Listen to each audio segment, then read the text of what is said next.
Hi friends, ஒரு back தைக்க போகிறோன்னு சொல்லியிருந்தோம் இல்லையா? அதில் வந்து 2 வேலை முடிஞ்சுச்சு. இது 3வது வேலை.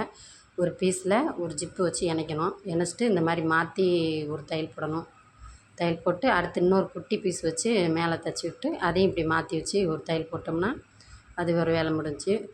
மாற்றி தைச்சிட்டு அடுத்து வந்து இதை 2ஆக இணைக்கணும். 2ஆக இணைச்சிட்டோம்னா குட்டியாக பவுச் மாதிரி ரெடி ஆயிரும். இதை பார்த்து தைக்கணும். ஏன்னா இது வந்து ஊசி உடஞ்சிரும்ல, ஜிப்பில் பட்டுருச்சுன்னா ஊசி உடஞ்சிரும். அதனால் மெதுவாக தைக்கிறாங்க. இது வந்து இன்னொருத்தவங்க தைக்கிறாங்க, நான் வீடியோ எடுக்கிறேன். இந்த பேக்கு இதுக்கு முன்னாடி ஒரு தடவை வந்திருக்கும் போல். அப்போ வந்து ரொம்ப கஷ்டப்பட்டு தைச்சி கொடுத்துட்டாங்களாம். தைச்சி கொடுத்துட்டு பரவாயில்ல நல்லா தைச்சிருக்காங்க அப்படின்னு சொல்லி பேர் வாங்கினாங்களாம். அப்போல்லாம் நாங்கள் அங்கே வேலைக்கு போகல, அதுக்கப்புறம் தான் போனோம். அதே பேக்கு தான் இப்போ வந்து வேறு மாதிரி ஸ்டைலில் தைக்கிறாங்க. கொஞ்சம் ஈஸியாக இருக்கணும் அப்படிங்கிறனால தைக்கிறாங்க. ஏன்னா இது வந்து தைக்கிறதுக்கு ஊசி உடஞ்சிருச்சுன்னா மிஷினோட மொத்த இதுவும் போயிடும். அதனால் ஒவ்வொரு இதாக வேலையை முடிச்சுட்டு ஜாயின் பண்ணிடலாம் அப்படின்னு பிளான் பண்ணி தைச்சிட்ருக்கோம். பார்த்திங்களா எவ்வளோ அழகாக இருக்குதுன்னு. இதே மாதிரி நெக்ஸ்ட்டு வீடியோவில் பார்க்கலாம். பாய்.